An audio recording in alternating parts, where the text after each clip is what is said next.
नंद बाबा धैर्य दिला रहे हैं कि भैया वसुदेव, यह दुष्टमती कंस की हमें खबर है कि यह दुष्टमती कंस ने तुम्हारे 6 पुत्रों को पछाड़ पछाड़ करके नष्ट कर दियो है। लेकिन धीरज रखो, भगवान के घर देर है अंधेर नहीं है।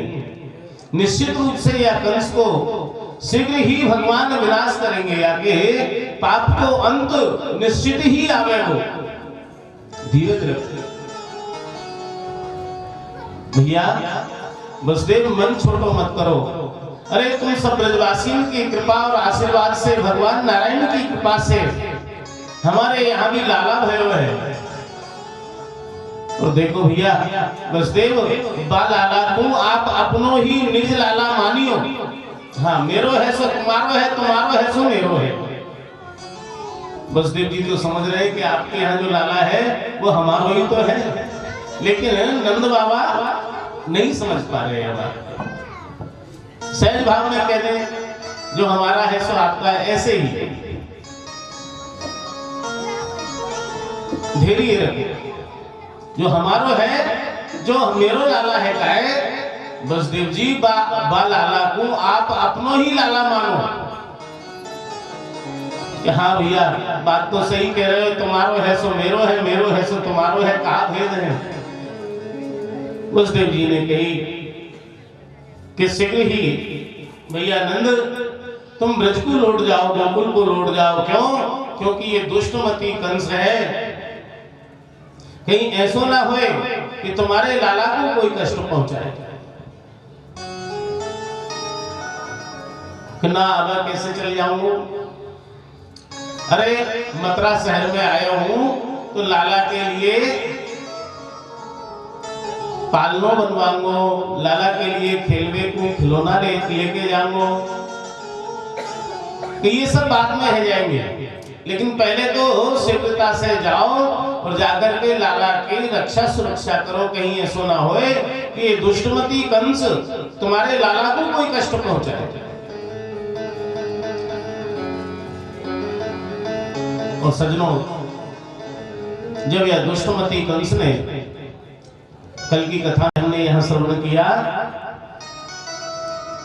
जो कन्या को लेकर के वसुदेव जी आए, माता देवकी के हाथ से छीन करके पछाड़ने लगा, तो वो कन्या अनंत आकाश में चली गई। किम मया हृदय मंद जाते खरूत वांत। अरे दुष्टमती कंस, तू मुझे क्या मारेगा? तेरे काल ने तो या ब्रज में पहले ही जन्म ले लियो है। इतनी बात सुनी, वही समय से ये तो भयभीत है। मेरे काल ने या ब्रज में जन्म ले लियो है, यानी कहा प्रबंध कियो। एक आपातकालीन बैठक बुलवाई और आपातकालीन बैठक बुलवा करके अपने सभी सभासदों को, मंत्रियों को आमंत्रित किया कि शीघ्र आओ। सब सभासद आ गए, सब मंत्री संतरी सब आ गए। आके कहे गए, कंस के कहे गए, महाराज की जय हो, महाराज की जय हो, आज्ञा करो। कंस ने कही, या ब्रज में मेरे काल ने कहीं जन्म ले लियो है। तुम सब मिलकर के बात को नष्ट करने की कोई न कोई योजना युक्ति विचार करो। सब अलग अलग सब अलग अलग भाव रख रहे हैं, अपने अपने विचार रख रहे हैं। महाराज आप कहें तो पूरे ब्रज में ही आग लगा दी जाए, आप कहें तो यमुना जल में विष मिला दिया जाए, समस्त ब्रजवासी मर जाएंगे, तो आपका काल भी नष्ट हो जाएगा। भैया मालवे की तो सब योजना बना सके हैं, लेकिन पालवे की योजना बहुत कम लोग होंगे जो पालवे की योजना बनावे। विनाश की योजना तो बहुत लोग बना रहे हैं। सब अलग अलग विचार रख रहे हैं। महाराज आप कहो तो ऐसा करें, ऐसा करें, ऐसा करें, सब नष्ट करने की योजना बना रहे हैं। इतने में ही यह सभा में तो सभी असुर ही असुर हैं। सक्तासुर है, लंबासुर है, अघासुर है, बकासुर है, धेनुकासुर है, लंबासुर है, सब असुर है। तो बकासुर की जो बहन है बकी, वो आई। सगी बहन तो यह बकासुर की है, या कोई एक नाम बकीयू है, बकी। एक नाम है या वो पूतना। पूत यानी पवित्र, और ना यानी नहीं, जो पवित्र नहीं है, ये पूतना। जो पवित्र नहीं है, ये पूतना आई। और पूतना आकर के कहने लगी, जो बकासुर की सगी बहन है,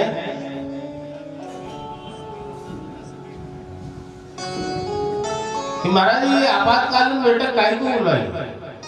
बापू भी सब समाचार सुनाए कि ये प्रयोजन है या बैठक को, कि मेरे काल ने या ब्रज में जन्म ले लियो है। अरे तो इन सब लोगों को बुलाने की कहा आवश्यकता है? अरे मैं अकेली आती, तुम्हारा ये नेक्सो काम को मैं अकेली करके आ जाती। तो कैसे? अरे आज से पिछले 1 महीने में जितने भी बच्चान ने या ब्रजमंडल में जन्म लियो है, उन सब बच्चान को कालकूट विष पिवाई करके और उनको मृत्यु की नींद में हमेशा हमेशा के लिए सुला दूंगी। कंस कहने लगे कि देखो बहन, तुम कह रही हो कि मैं विष पिलाऊंगी और हमेशा के लिए मौत की नींद में सुलाऊंगी, लेकिन ये ब्रजवासी भोरे तो हैं, लेकिन इतने भोरे ना है कि तुम्हें अपने बच्चान तक पहुंच जान देंगे। तुम्हारो ऐसो विकराल स्वरूप, ये मोटी मोटी भट्टा जैसी आंख, फावड़े जैसे ये दांत, विकराल स्वरूप, कोई भी ब्रजवासी तुम्हें उन बच्चान तक कभी ना पहुंचेंगे। तुम कैसे उनको विस्मान कराओगी? तो महाराज मुंह पर रूप बदल को आ गया, ऐसा रूप बना के जाऊंगी कि ब्रजवासी तो का देवांगनाएं भी मेरे रूप को देख करके लज्जित रह जाएंगे। ऐसा स्वरूप बना के जाऊंगा कि पहले तू अपना स्वरूप बता, कौन से स्वरूप लेके जाएगी। पूतना गई और क्षण भर में ही लौट करके आई। कंस की दृष्टि पड़ी, पूछने लगे कि ये कौन है जो आ रही है? अरे मैं तुम्हारी बहन बकी, पूतना। अरे तुम इतनी सुंदर कैसे हो गए? जो बड़ी बड़े नेत्र थे ना, ऐसे कटीले नेत्र रह गए, मोती जैसे दांत रह गए, इतनी सुंदर बन गई, इतनी सुंदर बन गई कि पहचान में नहीं आ रही कि ये पूतना है। कंस को भी विश्वास है कि हाँ, अब तुम अपने कार्य में सफल हो सकती हो। सभी सभासदों ने मिलके या पूतना को अध्यक्ष बना दियो गए, एक विभाग अलग ही बना दियो, बाल वध विभाग। और बाल वध विभाग की अध्यक्षा पूतना। और भैया आज भी परंपरा है कि जो भी कोई अध्यक्ष बनता है, नेता बनता है, तो शपथ ग्रहण करता है। भले ही 2 दिन बाद ही उस शपथ पर ग्रहण पड़ जाए, लेकिन परंपरा तो निभाई जाती है। मैं शपथ ग्रहण करता हूं कि पूर्ण निष्ठा से समाज की सेवा करूंगा, ऐसे ही बोलते ना।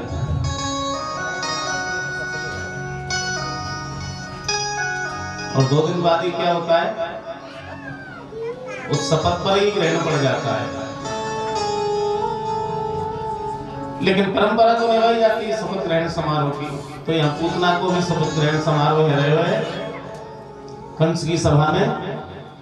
और पूतना शपथ ग्रहण में कहा कह रही है कि आपको प्रताप धर्म कर्म को न भरम रहे,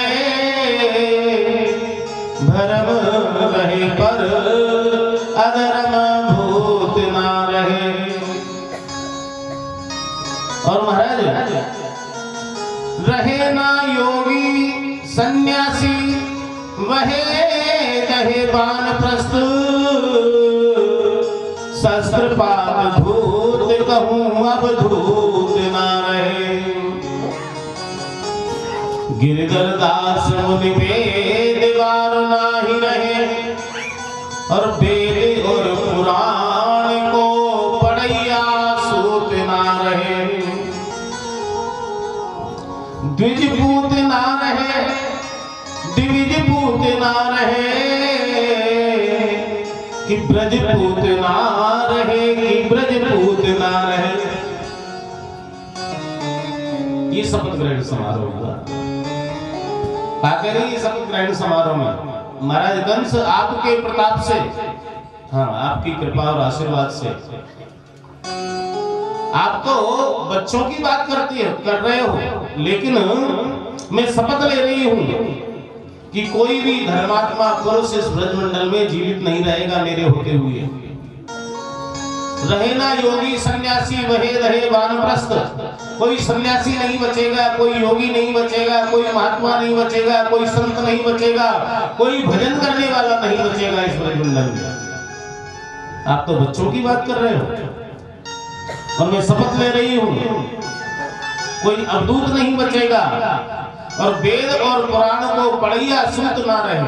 कोई वेद पुराण पढ़ने वाला भी जीवित नहीं रहेगा। और इतना ही नहीं, द्विज पूत ना रहे। ब्राह्मण वाला कोई नहीं छोड़ूंगी कि ये ब्राह्मण का बच्चा है इसको माफ करो, नहीं। द्विज पूत ना रहे, अन्य जाति के बच्चों को भी नहीं छोड़ूंगी। और यदि ऐसा नहीं किया तो मैं शपथ ले रही हूं कि ब्रज पूत ना रहे कि ब्रज पूत ना रहे। महाराज या तो इस ब्रज में ये पूतना ही रहेगी या फिर ये पूत ही रहेंगे। मेरे होते हुए इस ब्रजमंडल में कोई पूत जीवित नहीं रह सकता। मैं शपथ ले रही हूं। ठाकुर जी ने या के मुंह से ही शपथ ग्रहण समारोह में ही सत्य में करवा दी। कहा कि ब्रज पूत ना रहे कि ब्रज पूत ना रहे। या तो ब्रज में पूत ही रहेंगे कि ये पूतना ही रहेगी। तो ठाकुर जी ने सत्य में करवा दी कि ब्रज में पूत तो रहेंगे लेकिन अब ये पूतना नहीं रहेगी। कंस को प्रणाम करके ये चलने लगी है।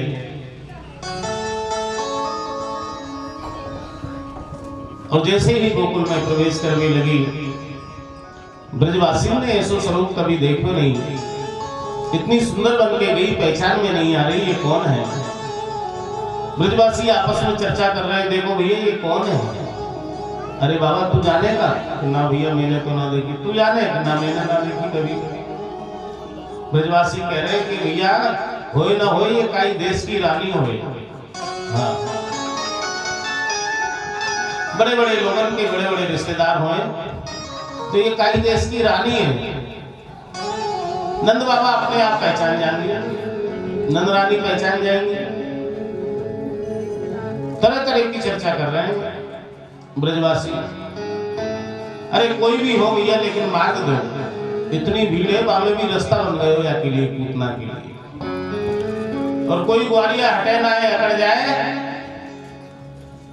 तो मुस्कुराती वही तिरछे नैनन से ऐसे प्रहार करेंगे विचारों दूर रास्ता देता। एक ब्रजवासी तो कहने लगे कि भैया तुम जो कह रहे हो काई देश की रानी मेरे घरे ना उतर रही। क्यों? अरे पृथ्वी पे तो इतनी सुंदर स्त्री है ही ना सके।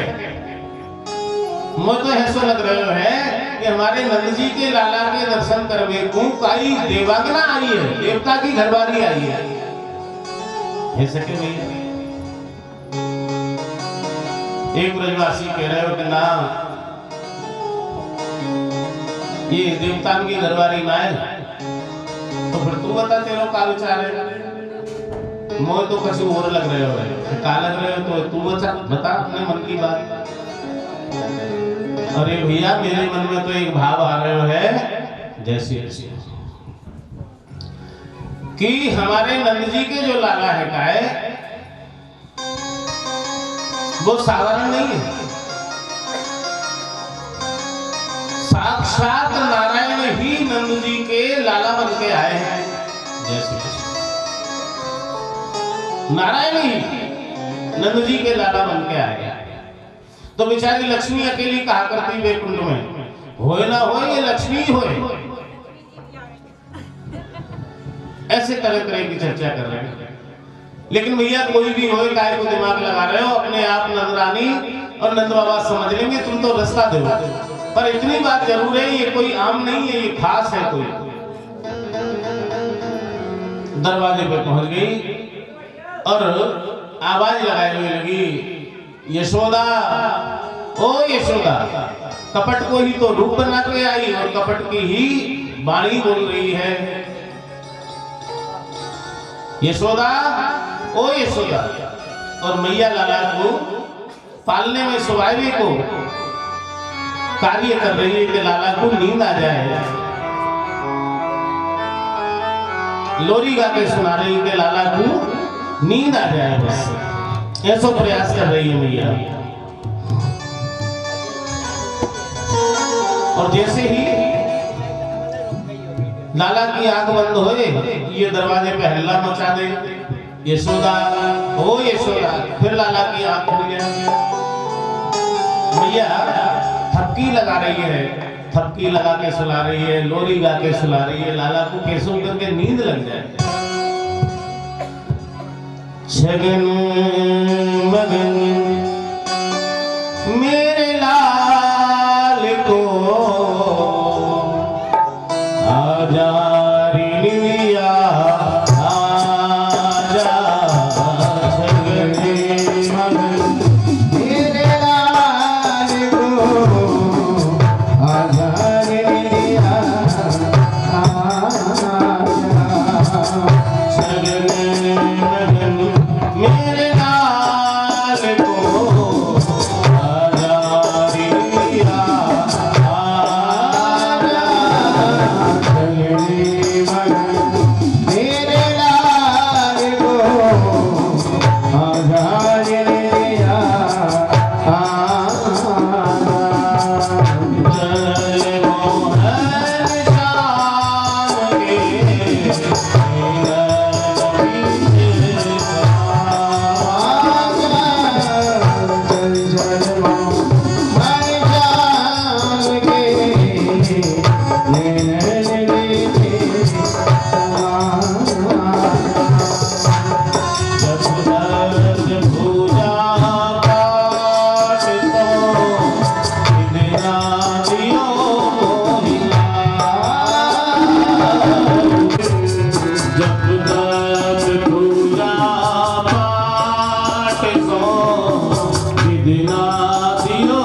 मोहन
श्याम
केशव करके लाला को नींद आ गया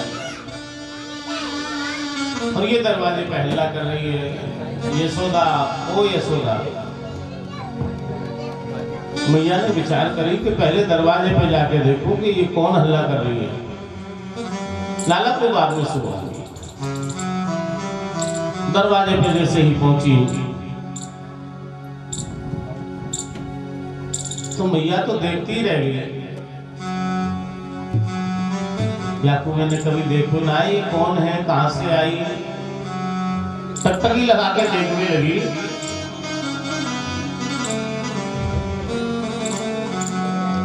ये पूतना कपट को रूप बना के आई है और कपट की ही बाड़ी बोल रही है, क्या कह रही है? अरे यशोदा का पहचान ना रही, मैं तेरी बहन हूं, बहन। मैया यशोदा भी विचार करने लगी कि मेरे हो पियर को कुनवा बहुत बड़ो है, कोई चाचा ताऊ की होगी बहन, और पहले बहुत बड़े बड़े परिवार होते, होगी कोई बहन। तो बहन तू आज तक क्यों ना आई? जैसे आज ही काई को आई? अरे यशोदा कहा बताऊं, जादिन से ब्याह भयो काए, तेरे जीजाजी ने मोकू देहरी से बाहर कदम ना रखन दियो। तो फिर आज कैसे निकल के आ गई? वो पड़ोसन बढ़िया है बेचारी, वहां ने आके कही मरी यहाँ क्या कर रही है? अरे तेरी बहन के यहाँ लाला भयो है, पूरा जगत बधाई देने को जा रहे हो। तो मैंने जैसे ही तेरे लाला के जन्म की सुनी बधाई, तेरे यहाँ आवे की धूम मचाई, और जैसे ही तेरे जीजाजी को पता चली कि ये जा रही है बहन के यहाँ, उनने कर दी मनाई और उनमें मुंह में है गई। और मैं भी कह के आई कि अब लौट के ना आऊंगी, हाँ लाला को खिलाऊंगी तेरे लाला को, और लाला को खिलाते खिलाते ही या जीवन को अंत कर दूंगी, अब ना जा रही मैं कहीं भी। ठाकुर जी ने नंद भवन में प्रवेश बाद में करायो, दरवाजे पे जाके मुंह से सत्य नहीं करवा दी। कहाँ है तेरो लाला? अरे बहन मेरो ना है, वो तो तुम सब ब्रजवासी के आशीर्वाद से भयो है, तुम सबको है, मेरो ना है, तुम सबको है। मैया को यूं भाव कहाँ है कि वो नीलमणि सो लाला पालने में सो रहे है। पूतना आगे बढ़ने लगी ठाकुर जी की तरफ, पालने की तरफ। ठाकुर जी ने या पूतना को आदर भय देख करके नेत्र बंद किए। एक भाव तो ये भी है, संतों के अनेकों अनेकों भाव हैं। सुबोधनी जी में तो 108 भाव दिए, क्यों नेत्र बंद करे ठाकुर जी ने? एक भाव तो ये कि भगवान के सामने कपट ठहर नहीं सकता, और जैसे ही मैं इसको देखूंगा तो ये अपने असली स्वरूप में आ जाएगी, और नंद भवन में जो आनंद है वो विघ्न में परिवर्तित हो जाएगा। यानी ये भी भगवान ने नेत्र बंद कर लिया। दूसरा भाव ये भी है, भगवान नेत्र बंद करके विचार कर रहे हैं का मेरे भाग में और तुमसे लड़कोई लिखो है का। त्रेता में मर्यादा पुरुषोत्तम बन करके आए तो सबसे पहले झगड़ो काय से भयो, कौन से भयो? ताड़का को उद्धार किया ठाकुर जी सबसे पहले। तो श्री गणेश का मेरे भाग में ये औरतन से लड़वे से ही लिखो है का, और ये फिर आ गई है जहर पे बाबी को। ये टल जाए तो बढ़िया है, और ये आगे बढ़ती आ रही है। अनेकों भाव है, लेकिन ठाकुर जी एक विचार कर रहे हैं कि हम तो ये विचार कर रहे हैं कि काई चक्रवर्ती सम्राट के पुत्र बनकर के अब नहीं जाएंगे। क्यों? क्योंकि पहले त्रेता में चक्रवर्ती सम्राट के पुत्र बन के आए, सुख मिलेगा, लेकिन नहीं मिला, वन वन भटकना पड़ा, फल और सूखे पत्तों का भी सेवन करना पड़ा, नंगे पैर विचरण करना पड़ा, देश विदेश में जाना पड़ा। तो अब राजा के बेटे नहीं बनेंगे, राजकुमार नहीं बनेंगे। तो यही लिए तो हमने यह जन्म लियो कि जाके ज्यादा गाय होंगी, जाके ज्यादा से ज्यादा गोरस होयो करेगो, बाकी घर जन्म लेंगे। तो 9 लाख गाय जिनके हैं नंद बाबा के, उनके यहाँ हमने जन्म लियो। क्यों लियो? कि दूध दही गोरस खावे को मिले वो। लेकिन दूध दही की क्या गारंटी है? ये तो जहर पे बाबे को आ रही है। श्री गणेश जी जहर से है रहे हो तो आगे दूध दही कैसे मिले वो? नेत्र बंद करके एक और भाव ये भी है कि ये जहर पे वाए बिना माने ही ना है, और हमने कभी जहर को सेवन कियो ना है। तो अब यह जहर को कैसे प्रबंध किया जाए? भगवान शिव का स्मरण कर रहे हैं नेत्र बंद करके कि प्रभु भोलेनाथ, हलाहल विष निकला समुद्र मंथन से, कालकूट विष का आपने सेवन किया। आज हमारे यहाँ भी विष का भंडारा है, जल्दी से आओ। मानो नेत्र बंद करके भगवान शिव को आमंत्रित कर रहे हो। भोलेनाथ आ गए, कहाँ है विष? कि बस आने ही वाला है। पूतना गई और लाला को पालने से उठा करके अंग से लगा लियो, नंद भवन के एक कोने में ले जा करके जो अपने स्तन पे कालकूट विष लगा करके आई है, विषपान कराने लगी। भगवान कहने लगे, भोलेनाथ हो जाओ शुरू। तो विषपान कर रहे हैं कौन? भगवान शिव। दोनों स्तनों से जब विषपान कर लिया, विष पूरा समाप्त हो गया। ये पूतना बार बार देख रही है कि अभी तो जीवित है, धड़कन चल रही है, अभी तो धड़कन चल रही है। एक एक बूंद विष की समाप्त हो गई। बोली कृष्ण कन्हैया लाल की।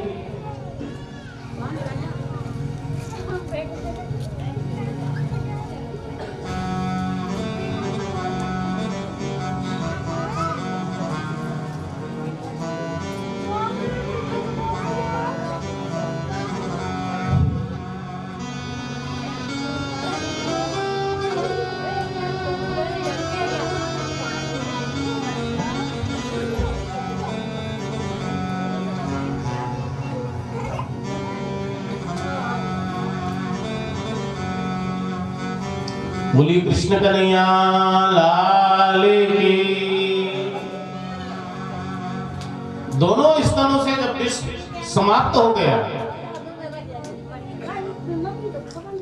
तो भगवान शिव कहने लगे, भगवान शिव ने कहा कि प्रभु विष का पान तो हो गया, अब विष नहीं है।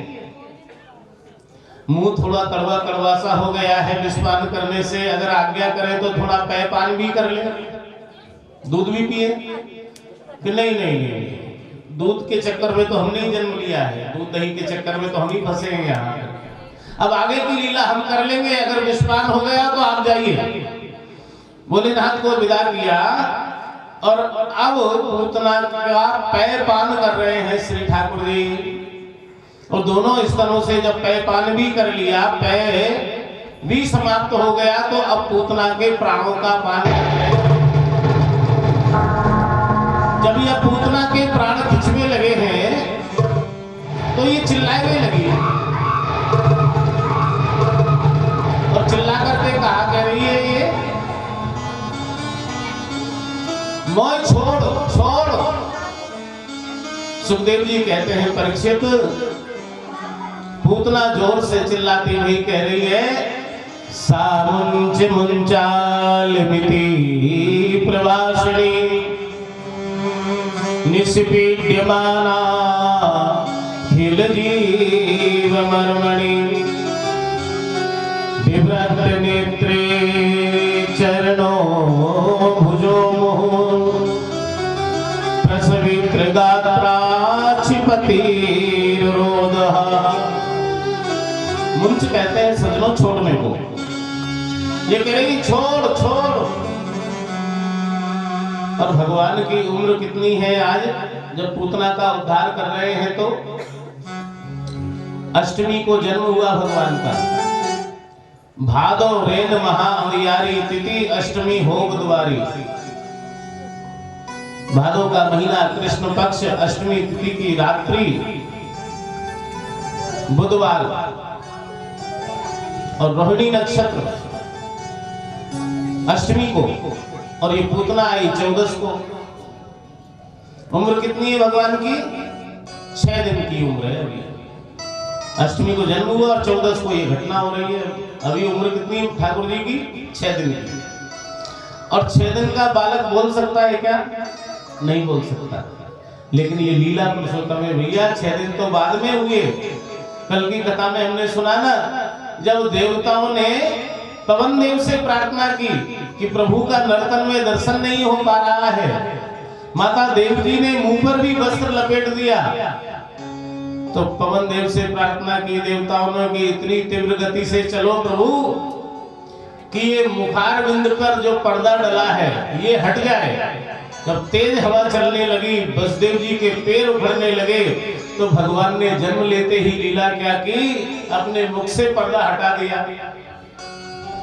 जन्म लेते ही लीला कर रहे हैं। तो अब तो उम्र कितनी हो गई? 6 दिन की। क्या नहीं कर सकते? पूतना से बात कर रहे हैं। देखिए आप कि मौसी क्या कह रहे हैं? मौसी हम पे पकड़वो आवे छोड़वो हम सीखे ही ना है। या तो कई जीवे पकड़े ना है, और पकड़ ले तो फिर कभी छोड़े ना है। मौसी शब्द का संबोधन क्यों किया? भगवान ने जब नेत्र खोल करके इसको देखना चाहा कि देखो तो सही इसने कौन सा पुण्य किया है जो मुझ ब्रह्म को अपना स्तनपान करा रही है। स्तनपान कराने का मतलब हृदय का पान कराना। ऐसा कौन सा पुण्य है? जैसे ही भगवान ने देखा ये अपने असली स्वरूप में आ गया। भगवान के सामने कपट ठहर ही नहीं सकता। निर्मल मन जन सो मोई बाबा, मोई कपट छल छिद्र न भावा।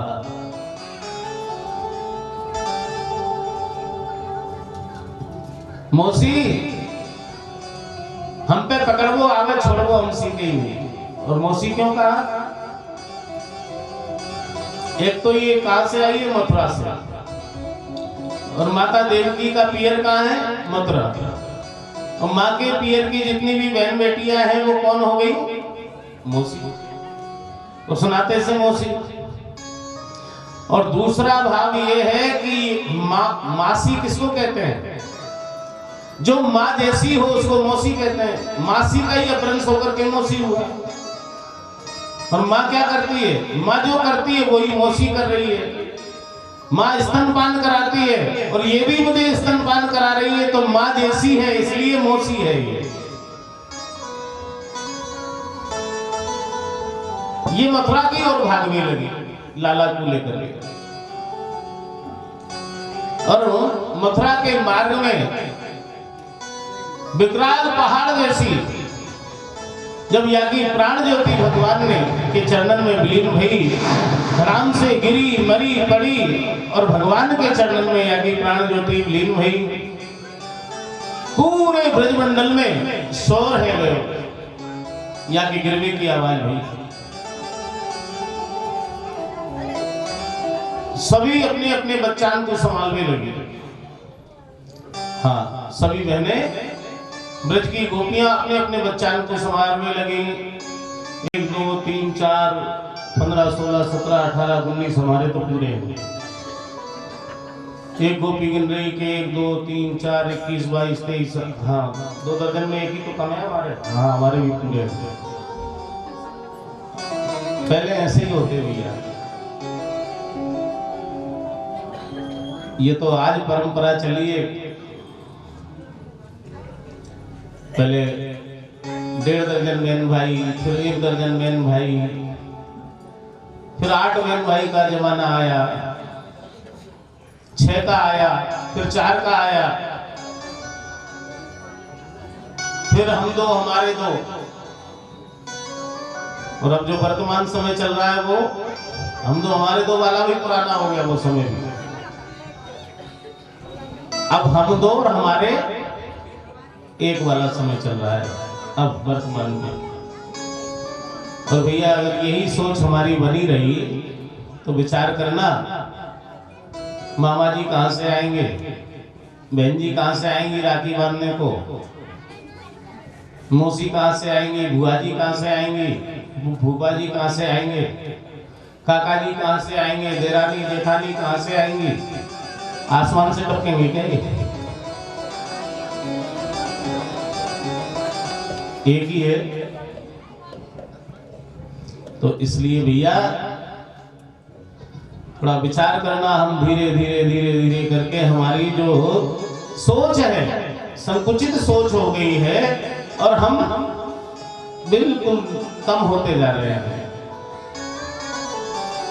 और किसी से अगर इस प्रकार की वार्ता करें तो अरे महाराज कहाँ पुराने जमाने में जी रहे हो, कितनी महंगाई बढ़ गई है, कितना खर्च होता है पढ़ाई में, लिखाई में, पालन में, पोषण में।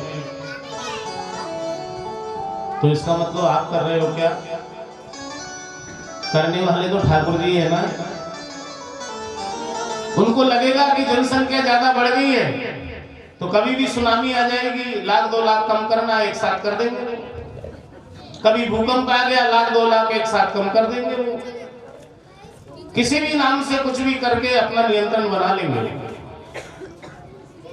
अभी कोरोना को आपने बुलाया था कि निमंत्रण दे करके, कोरोना भाई साहब आ जाओ और सफाया कर जाओ, आपने बुलाया था कि किसी वैज्ञानिक ने बुलाया था? किसने बुलाया? किसी ने बुलाया? और कितने लाखों लोग चले गए उसमें। तो ठाकुर जी को सब प्रबंध करना आता है। कितने लोगों का मैं प्रबंध करता हूँ, कितना लोगों का पोषण कर सकता हूँ, सारी व्यवस्था ठाकुर जी। अरे भैया विश्वास करो, जब द्रौपदी जी के यहाँ, पांडवों के यहाँ दुर्वासा ऋषि आए भोजन के लिए, एक अन्न का दाना नहीं, वो प्रसंग आपको सबको याद है, एक अन्न का दाना नहीं, सब भोजन कर चुके, इसके बाद आए और ठाकुर जी ने क्या किया? 7 हुए बर्तनों में से, भगोनी में से एक साग का पत्ता, एक तृण मात्र आरोप करके कह दिया कि त्रिलोकी तृप्यंताम, त्रिलोकी का पेट भर जाए। और पूरे तीनों लोगों के, चराचर के रहने वाले सभी जीव, मानव, दानव, यक्ष, गंधर्व, किन्नर, पशु, पक्षी, सबके पेट भर गए, सब डकारे लेने लगे बिना खाए। वो सामर्थ्यशाली है। तो ये क्यों फिक्र करते हो? रे मन का है सोच करे और सोच करे से कहा कर ले, वो जो जानू को देत अजानू को देत, जो जानू को देत वो तो मिलेगा। कितने जीव बसे जल थल न वाही, वो उनकी सुगले है तो भैया तेरी हुले हो। जब दांत नहीं तो दूध दियो, दांत दिए तो अन्न भी। और ऐसे विश्वास नहीं होता तो ऐसे देख लीजिए भैया,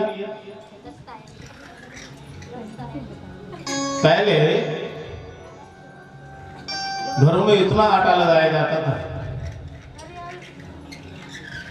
और कितना भोजन करते थे लोग। आज उतना भोजन कर रहे हैं क्या? कितना भोजन करते थे, इतनी रोटियां खाए जाते थे। और फिर भी ये तो सुबह 9 बजे तक हो गया, 1 बजे फिर चाहिए, 4 बजे फिर चाहिए, शाम को फिर चाहिए। अब 1 किलो आटा लगा लिया तो आधा फ्रिज में रखा रहता है।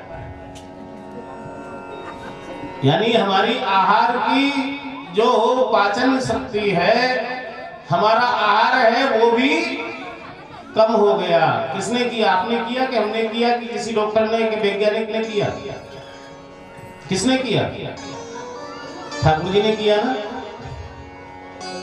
पहले जितना भोजन करते थे उतना अब कर पा रहे हो क्या? आहार कम कर दिया।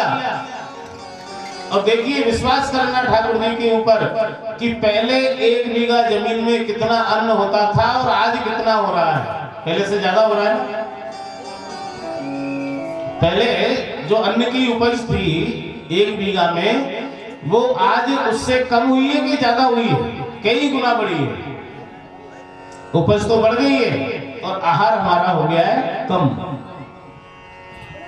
फिर भी विश्वास नहीं होता। पहले 10 रोटी में भी डकार नहीं आती थी, अब 2 रोटी के बाद बस हो गया, बस अब नहीं। अरे एक और तो ले लो, अरे नहीं अब नहीं।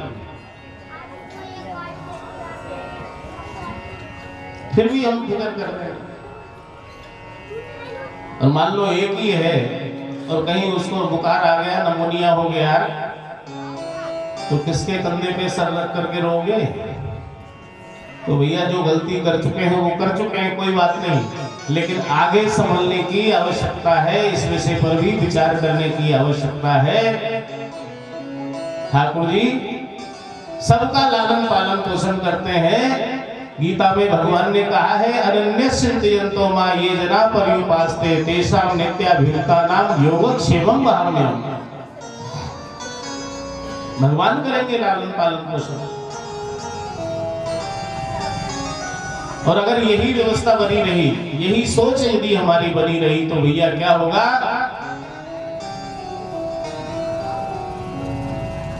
कि आगे आने वाला समय ऐसा समय आएगा कि आज तो ये संत महात्मा ब्राह्मण दिख रहे हैं आपको, लेकिन यदि यही सोच बनी रही तो 40 साल के बाद संत महात्माओं का इस पृथ्वी पर अकाल पड़ेगा। अकाल देखने को नहीं मिलेंगे। सच्चे महात्मा छोड़ो, झूठे भी नहीं मिलेंगे, झूठे भी, नकली भी नहीं मिलेंगे, नकली भी नहीं मिलेंगे। क्योंकि जब एक ही बेटा है, विचार करना, उसको आप डॉक्टर बनाओगे, मास्टर बनाओगे, कलेक्टर बनाओगे, अरे कुछ भी नहीं करेगा तो मूंगफली बेच के पेट भर लेगा, लेकिन उसको महात्मा तो नहीं बनाओगे ना, कि बनाओगे? एक बेटा है तो उसको महात्मा बनाओगे क्या? नहीं बनाएंगे ना। चाहे गड्ढा खोद के मजदूरी करके वो पेट भरे, लेकिन महात्मा नहीं बनाओगे। और जो भूल से महात्मा बन चुके हैं वो 30-40 साल में बेचारे चल बसेंगे। आगे महात्मा कोई बनेगा नहीं तो क्या धरती में उगेंगे कि आसमान से टपकेंगे महात्मा? कहां से आएंगे? अरे 4-6 भाई है, एक भजनानंदी हो गया, महात्मा बन गया, कोई बात नहीं। एक देश की सेवा में चला गया, कोई बात नहीं। 2 भाई व्यापार कर रहे हैं, 2 भाई खेती कर रहे हैं, चल रहा है काम। अगर यही सोच रही तो भैया नकली महात्मा भी देखने को नहीं मिलेगा, स्वरूप का महात्मा भी देखने को नहीं मिलेगा, तिलकधारी महात्मा भी। हाँ, असली नकली तो दूर की बात है, स्वरूपधारी भी, भेषधारी महात्मा भी देखने को नहीं मिलेगा। आगे आपकी जैसी सोच।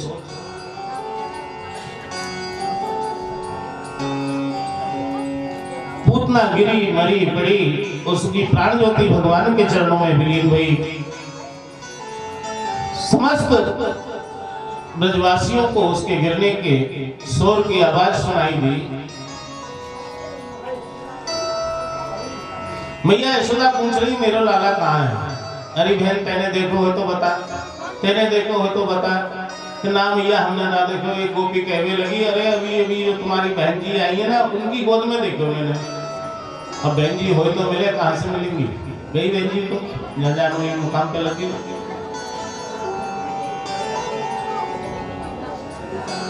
बहन जी भी ना आए और वो लाला भी ना आए। इतने में 100 गाड़ियां आए, वो कहने लोगों, मैया मैंने देखो तेरो लाला कहाँ है? तो मथुरा के नगरेन में काजर के पहाड़ की चोटी पे खेल रहे हुए। ब्रजवासी के संग मैया यशोदा गई, नंद बाबा गए और देखे तो मथुरा के मार्ग में काजर के पहाड़ जैसो पूतना के मृत शरीर को देखो। ब्रजवासी विचार करने लगे, ये राक्षसी इतनी बड़ी कहाँ, कैसे?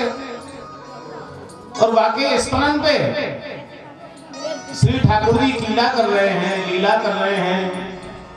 तो ऐसी शोभा है रही है मानो कज्जलगिरी के ऊपर नीलमणि चमक रही हो, ऐसे ठाकुर जी शोभा को प्राप्त हो रहे हैं। ब्रजवासी ने चढ़कर के लाला को उठाया, लेकर के आए। मैया यशोदा ने अंक से लगा लियो। भगवान नारायण को मनाने लगी कि हे प्रभु, ये तो आपकी बड़ी कृपा है कि जो ये राक्षसी सीधी की सीधी गिर गई, कहीं उल्टी गिर जाती तो आज मेरे लाला को कहां से कहा है जातो। दौड़ी दौड़ी गई कि ये अपवित्र है गए है, राक्षसी से स्पर्श है गए है, कोई अलाय बलाय में लग जाए लाला को, या लिए गौशाला में लेकर के गई और श्यामा गौ की पूंछ से लाला को झाड़ू लगा रही है गोद में लेकर के। इंद्रियाणि ऋषिकेशः प्राणा नारायणो वतु श्वेतदीप प्रतिष्ठितं मनो योगेश्वरो वतु। मेरे लाला के इंद्रियों की रक्षा ऋषिकेश भगवान करें। इंद्रियाणि ऋषिकेश प्राणान नारायणो वतु, मेरे लाला के प्राणन की रक्षा कौन करे? नारायण करे। श्वेत दीप प्रतिष्ठितम, और मेरे लाला के चित्त की रक्षा दीपों के स्वामी करें। मेरे लाला के मन की रक्षा योग योगेश्वर भगवान करें। झाड़ू लगाती जा रही है, और काय से झाड़ू लगा रही है? भगवान के नाम से झाड़ू लगा रही है। और जो गोद में है, राधे राधे गोविंद, जो नंद रानी मैया यशोदा की गोद में है, वो कौन है? नारायण।